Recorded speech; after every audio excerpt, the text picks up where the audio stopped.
ಎಲ್ಲರಿಗೂ ನಮಸ್ಕಾರ. ವರ್ಷವಿಡೀ ಹಾಕುವಂತಹ ಉಪ್ಪಿನಕಾಯಿ ರೆಸಿಪಿ ತೋರ್ಸಕತ್ತೀನಿ. ಇದು ನಿಂಬೆಹಣ್ಣಿನ ಉಪ್ಪಿನಕಾಯಿ. ನಿಂಬೆಹಣ್ಣು ನಾನು 50 ತೊಗೊಂಡಿನಿ. ನೋಡ್ಬೋದು, ನಾನು ಈ ಥರ ನಿಂಬೆಹಣ್ಣು ತೊಗೊಂಡಿನಿ.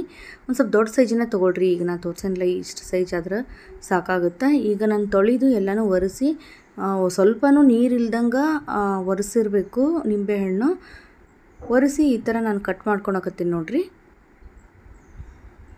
ಇವನ್ನೆಲ್ಲ ಕಟ್ ಮಾಡಿಕೊಂಡು ಯಾವ ಥರ ಮಾಡೋದು ವರ್ಷವಿಡೀ ಇಟ್ಕೊಂಡು ತಿನ್ನಕ್ಕಂತೇಳಿ ನಾನು ಮುಂದೆ ತೋರಿಸ್ತಾ ಹೋಗ್ತೀನಿ. ಪೂರ್ತಿಯಾಗಿ ವಿಡಿಯೋ ನೋಡ್ರಿ ಇಷ್ಟು ಸೈಜ್ ಆದ್ರೆ ಸಾಕಾಗುತ್ತಾ. ಬೀಜ ಇದ್ರೆ ನೀವು ತೆಗಿಬೋದು, ಇಲ್ಲಾಂದ್ರೆ ಹಂಗನೂ ಬಿಡ್ಬೋದು. ನೋಡ್ರಿ, ಎಲ್ಲನೂ ನಾನು ಹೆಚ್ಚಿ ರೆಡಿ ಮಾಡಿ ಇಟ್ಕೊಂಡಿನಿ. ಇದಕ್ಕೆ ಒಂದು ಹಿಡಿಯಷ್ಟು, ಕೈ ಮುಷ್ಟಿಯಷ್ಟು ನಾವು ಉಪ್ಪನ್ನ ಹಾಕ್ಕೋಬೇಕು. ಅದಕ್ಕಿಂತ ಮುಂಚೆ ನೋಡ್ರಿ, ನಾನು ಶುಂಠಿ ಹಾಕ್ಕೊಳಕತ್ತೀನಿ. ಶುಂಠಿ ಈ ಥರ ಕಟ್ ಮಾಡ್ಕೊಂಡಿನಿ. ಒಂದು ಸಣ್ಣ ಬಟ್ಲದಿಂದ ಒಂದು ಬಟ್ಲಾದ್ರೆ ಸಾಕಾಗ್ತೈತಿ ಶುಂಠಿ. ಮತ್ತು ಉಪ್ಪು ಒಂದು ಹಿಡಿಯಷ್ಟು ನಾವು ಉಪ್ಪು ಹಾಕ್ಕೋಬೇಕು. ಈಗ ನಾನು ಉಪ್ಪು ಹಾಕ್ಕೊಳಕತ್ತೀನಿ, ನೋಡ್ಬೋದು.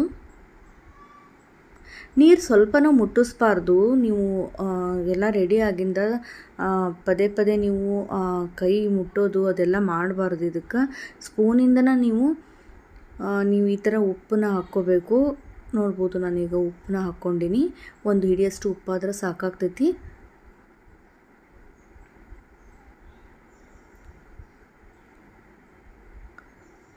ಆಮೇಲೆ ಅರಿಶಿಣದ ಪೌಡ್ರು ಒಂದು 2 ಚಮಚಷ್ಟು ಅರಿಶಿಣದ ಪೌಡ್ರು ನಾನು ಹಾಕ್ಕೊಂಡಿನಿ. ಹಿಡಿಯಷ್ಟು ನಾವು ಉಪ್ಪನ್ನ ಹಾಕ್ಕೊಂಡೀನಿ.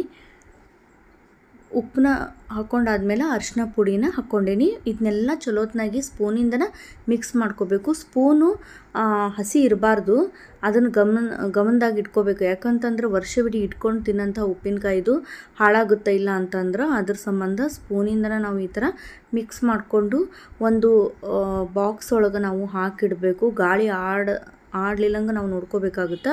ಅಂದ್ರೆ ಒಂದು ಬಟ್ಟೆ ಸುತ್ತರ ಇಡಬೇಕು. ನೀವು ಪ್ಲಾಸ್ಟಿಕ್ ಬಾಟಲ್ ಪ್ಲಾಸ್ಟಿಕ್ಕರ ಇರಲಿ, ಇಲ್ಲಾಂದ್ರೆ ಗಾಜಿನ ಬಾಟ್ಲ್ ಒಳಗಾದ್ರೂ ನಡೆಯುತ್ತೆ. ಈ ಥರ ಚಲೋತ್ನಾಗಿ ಮಿಕ್ಸ್ ಮಾಡಿಕೊಂಡು ಬಾಕ್ಸಲ್ಲಿ ಹಾಕಿ ನೋಡ್ಬೋದು. ನಾನೀಗ ತೋರ್ಸಕತ್ತೇನಲ್ಲ,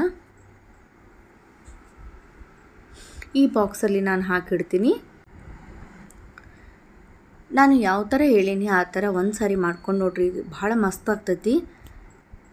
ವರ್ಷವಿಡೀ ನಾವು ತಿನ್ಬೋದು. ಇದನ್ನ ಸ್ವಲ್ಪ ಕಷ್ಟ ಆಗುತ್ತೆ ಹಾಕುವಾಗ.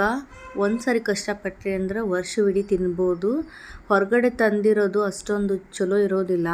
ನಾವು ಮನ್ಯಾಗ ಮಾಡೋದ್ರಿಂದ ಮಾಡೋದ್ರಿಂದ ರುಚಿನೂ ಇರ್ತೈತಿ ಮತ್ತು ಶುದ್ಧವಾಗಿಯೂ ಇರ್ತೈತಿ ಅಂತಲೇ ಹೇಳ್ಬೋದು. ನೋಡ್ರಿ, ಈಗ ಉಪ್ಪು, ಅರಿಶಿನ, ನಿಂಬೆಹಣ್ಣನ್ನ ಚಲೋತ್ನಾಗ ಕಲಿಸಿ ನಾನೀಗ ಒಂದು ಬಾಕ್ಸ್ನಾಗಲಿ ಹಾಕಿಡಾಕತ್ತೀನಿ.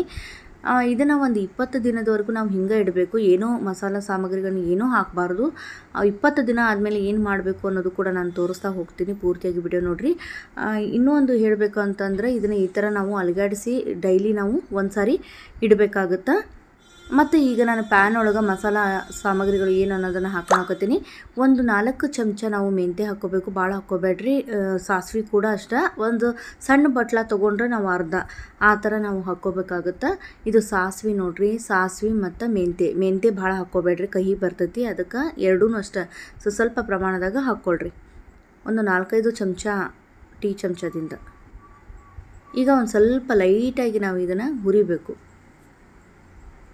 ಸ್ವಲ್ಪ ಬಿಸಿ ಮಾಡ್ಬೇಕಷ್ಟೆ, ಭಾಳ ತರ ನಾವೇನು ಬೇಡ. ಸ್ವಲ್ಪ ಬಿಸಿ ಮಾಡಿದ್ರೆ ಸಾಕು.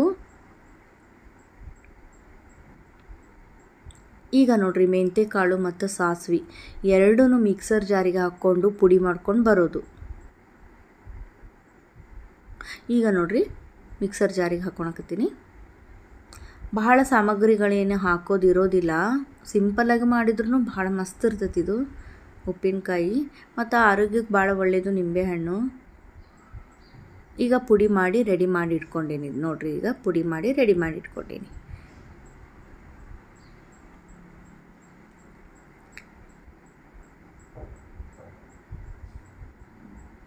ಈಗ 20 ದಿನ ಆಗಿಂದ ನಾನು ಏನು ಹಾಕೋದು ಅನ್ನೋದನ್ನು ತೋರಿಸ್ತಾ ಇದ್ದೀನಿ. ನೋಡ್ರಿ, ಈ ಥರ ನಾವು ಗಾಳಿ ಆಡಲಿಲ್ಲಂಗೆ ಒಂದು ಬಟ್ಟೆ ಆದರೂ ಮುಚ್ಚಿಡ್ಬೇಕು ಈ ಥರ. ಈಗ ನಾನು 20 ದಿನ ಆಗಿಂದ ತೋರಿಸ್ತಾ ಇರಿದ್ದೀನಿ. ಭಾಳ ಮಸ್ತಾಗಿ ಕಳ್ತಿತ್ತಿದು, ಮೆತ್ತಗಾಗಿತ್ತು. ನಾವು ಎಷ್ಟು ದಿನ ಇಡ್ತೀವಿ ಅಷ್ಟು ಚೆನ್ನಾಗಿರುತ್ತೆ. 20 ದಿನ ಸಾಕಾಗುತ್ತೆ. ಅಷ್ಟಂದ್ರಾಗ ಅದು ಪೂರ್ತಿಯಾಗಿ ಕಳೆತು ಮೆತ್ತಗಾಗಿರ್ತೈತಿ. ಈಗ ನೋಡ್ರಿ ನಾನು ತೋರ್ಸಾಕತ್ತಿರಲಿಲ್ಲ, ಈ ಥರ ಆಗಿರ್ತೈತಿ. ಇದಕ್ಕೆ ಎಲ್ಲ ಸಾಮಗ್ರಿಗಳನ್ನ ಕೂಡಿಸ್ಕೊಳೋಣ ಅಂತ. ಈಗ ನಾವು ಮಿಕ್ಸರ್ ಮಾಡ್ಕೊಂಡು ಬಂದೆಲ್ಲ ಸಾಸಿವೆ ಮತ್ತು ಮೆಂತ್ಯ ಕಾಳು ಪುಡಿ ಮತ್ತು ಉಳ್ಕಿದ್ದೆಲ್ಲ ನಾನು ಒಂದೊಂದಾಗಿ ತೋರಿಸ್ತಾ ಹೋಗ್ತೀನಿ. ಪೂರ್ತಿಯಾಗಿ ವಿಡಿಯೋ ನೋಡಿರಿ. ಹೊಸದಾಗಿ ನೀವು ಉಪ್ಪಿನಕಾಯಿ ಹಾಕೋರು ಕೂಡ ಮಾಡ್ಕೋಬೋದು ನೋಡಿಕೊಂಡು.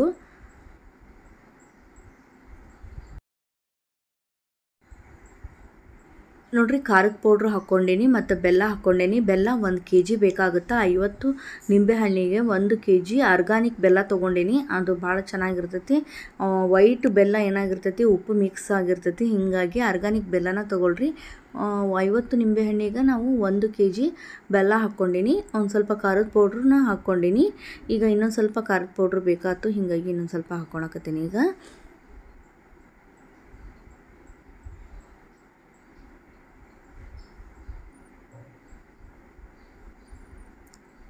ಖಾರದ ಪೌಡ್ರ್ ಆಯಿತು. ಮತ್ತು ಈಗ ನಾವು ಮಿಕ್ಸರ್ ಮಾಡ್ಕೊಂಡಿರ್ತೀವಲ್ಲ ಪುಡಿನ, ಅದನ್ನು ಕೂಡ ಹಾಕ್ಕೋಬೇಕು. ಅದು ವಿಡಿಯೋದಾಗ ಬಂದಿಲ್ಲ, ಅದು ಕ್ಯಾಮ್ರಾ ಆನ್ ಆಗಿರಲಿಲ್ಲ, ಹೀಗಾಗಿ ಅದನ್ನು ಹಾಕಿದ್ದು ಬಂದಿಲ್ಲ. ಹೀಗಾಗಿ ನೀವು ಅದು ನಾನೇನು ಪುಡಿ ಮಾಡಿ ತೋರಿಸೇನಲ್ಲ, ಸಾಸಿವೆ ಮತ್ತು ಮೆಂತ್ಯ ಕಾಳು, ಅದನ್ನು ಕೂಡ ಇದಕ್ಕೆ ಹಾಕ್ಕೊಂಡು ಮಿಕ್ಸ್ ಮಾಡ್ಕೋಬೇಕು.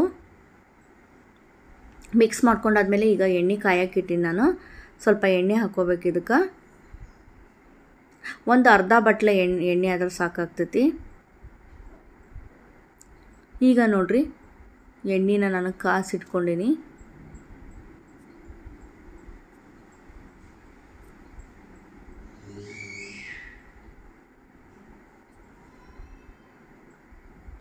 ಸ್ವಲ್ಪ ಸುಡೋದು, ಅತಿ ಸುಡೋದಿರಬಾರ್ದು, ಸ್ವಲ್ಪ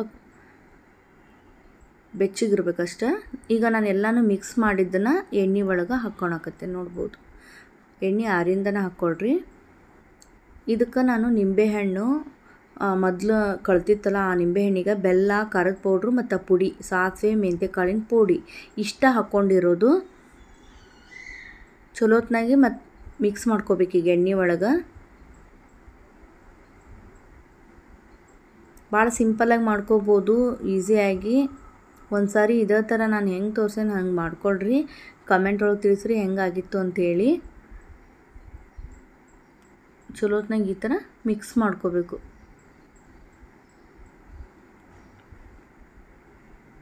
ಯಾರೆಲ್ಲ ಹೊಸದಾಗಿ ನೋಡಕತ್ತೀರಿ ನನ್ನ ಚಾನಲ್ನ ಸಬ್ಸ್ಕ್ರೈಬ್ ಮಾಡ್ಕೊಳ್ರಿ. ಆದಷ್ಟು ವಿಡಿಯೋಸ್ನ ಶೇರ್ ಮಾಡಿರಿ.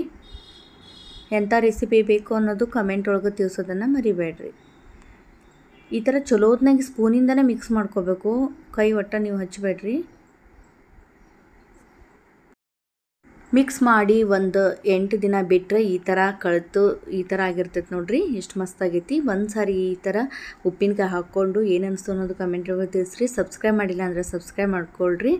ಮತ್ತೆ ಭೇಟಿ ಆಗ್ತೀನಿ ನೆಕ್ಸ್ಟ್ ವಿಡಿಯೋದೊಂದಿಗೆ, ಬೇರೆ ರೆಸಿಪಿಯೊಂದಿಗೆ. ಅಲ್ಲಿ ತನಕ ನಿಮ್ಮೆಲ್ಲರಿಗೂ ನಮಸ್ಕಾರ.